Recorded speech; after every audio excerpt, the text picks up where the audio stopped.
ঘরে তো বসেই আছি, যাই একটু পরে বেরোবো, এখন বসেই থাকি।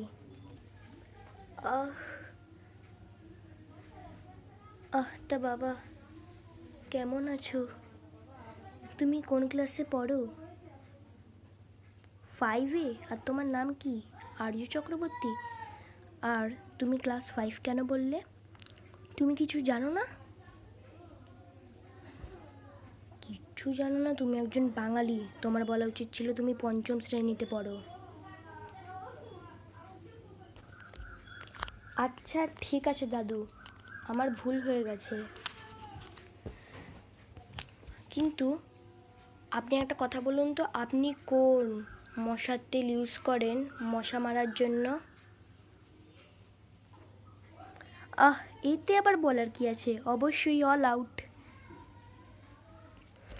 আপনিও তো একজন বাঙালি, আপনি অল আউট কেন বললেন? এটা তো বাংলায় বলা উচিত ছিল, সব বাইরে।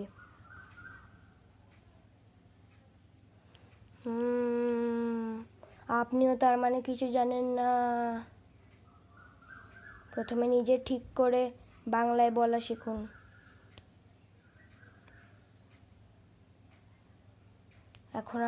এখন আপনি নিজেই বলতে পারছেন না ঠিক করে বাংলায় কথা, ইংরেজি ওয়ার্ড টানছেন। আর আমি একটু ইংরেজি ওয়ার্ড টেনেছি দেখে আপনার অসুবিধা হয়ে গেল। হ্যাঁ, আমার পাওয়ারকে আন্ডার এস্টিমেট করতে আসবেন না। হ্যাঁ, don't underestimate the power of sigma boy. হ্যাঁ।